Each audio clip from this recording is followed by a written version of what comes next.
पहली चीज मैं ये बता दूं, जब भी फॉर्मल लेटर लिखते हैं तो एक लाइन की सीध में लिखते हैं ऐसे। तो अगर आप एग्जाम में लिख रहे हैं इसको, तो एक लाइन, पेंसिल की लाइन ड्रॉ कर ले स्केल से और उसी सीध में लिखिएगा। तो चलिए शुरू करते हैं, देखते हैं फॉर्मल लेटर कैसे लिखते हैं। तो सबसे पहले लिखते हैं हम नेम ऑफ द सेंडर, यानी जो भेज रहा है लेटर उसका नेम। अगर एग्जाम में दिया रहेगा तो आप वो लिख सकते हैं। अगर आप या फिर खुद लिख रहे हैं लेटर तो आप अपना नाम लिख दीजिए, नेम ऑफ द सेंडर। दूसरा, एड्रेस ऑफ द सेंडर, जो भेज रहा है लेटर उसका address, address of the sender, यानी जो भेज रहा है लेटर उसका एड्रेस। फिर तीसरा लिखते हैं डेट, किस डेट में भेजा जा रहा है लेटर। तो अगर एग्जाम में दिया रहेगा डेट तो लिख लीजिएगा, नहीं तो फिर कोई गलत डेट जैसे कि 4/20/2090 ऐसे लिख सकते हैं। जैसे मैं दिखा देता हूँ, 4/20th month 2090, ये कोई गलत डेट ऐसे ही आप लिख सकते हैं अगर नहीं दिया हो तो। उसके बाद फिर लिखते हैं लाइन छोड़ के टू, जिसको आप ये लेटर भेज रहे हैं। फिर उसके बाद name of the receiver, name of the receiver, यानी जो इस लेटर को रिसीव करेगा, जिसको आप भेज रहे हैं वो।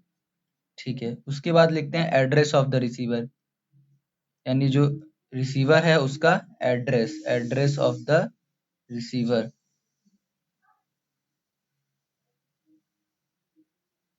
फिर उसके बाद देखते हैं हम क्या होता है, फिर सैल्यूटेशन, एक लाइन छोड़ के सैल्यूटेशन लिखिए। सैल्यूटेशन मतलब जैसे कि डियर सर, डियर मैम, तो आप क्या उसको क्या बोलते हैं, सैल्यूटेशन। मैं आपके लिए लिख देता हूँ ब्रैकेट में, डियर सर या फिर मैम। फिर उसके बाद लिखते हैं हम लोग सब्जेक्ट, यानी किस सब्जेक्ट के लिए हम ये लेटर लिख रहे हैं। मतलब आप किसी कंप्लेन के लिए लिख रहे हैं तो आप कंप्लेन लिख दीजिए कि यस सर ये मेरी कंप्लेन है। फिर जिस भी सब्जेक्ट के लिए आप ये लेटर लिख रहे हैं वो लिखिए। फिर उसके बाद लिखते हैं बॉडी, एक लाइन छोड़ के body of letter, body of letter आपकी मतलब जो भी प्रॉब्लम होगी या फिर जिस भी चीज़ के लिए लेटर लिख रहे हैं आप, उसके बारे में बताइए इस बॉडी ऑफ द लेटर में कि मतलब ये प्रॉब्लम है हमें, ये तो ये है बॉडी ऑफ द लेटर। तो इसमें आप लिखिए आपको जो भी मतलब दिक्कत प्रॉब्लम होती है, तो ये लिख दीजिए कम से कम 3-4 लाइन तो इसको जरूर लिखिएगा। मान लीजिए आपका बॉडी ऑफ द लेटर यहाँ पे समाप्त हो जाता है, खत्म हो जाता है, तो फिर इसी के ठीक नीचे से आप लिखिए सर को, मतलब जैसे जिस भी चीज के लिए लेटर लिखा है उस चीज के लिए उन्हें थैंक बोलते हुए थे, तो thanking you, thanking you for. अब जिस भी चीज के लिए आपने लिखा था तो वो अगर आपका काम करने के उनको थैंक बोलिए, फिर लिखते जाइए। फिर उसके बाद फिर उसी के ठीक नीचे से आप एक लाइन छोड़ के योर सिंसियरली,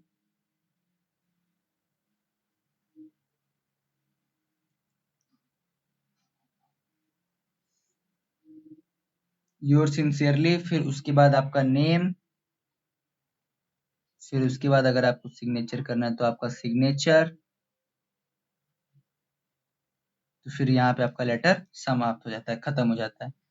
तो आपको कैसा लगा कमेंट में करके जरूर बताएं। अगर आपको एक इसका एग्जाम्पल भी चाहिए तो जरूर कमेंट करके हमें बताएं। Thank you for watching.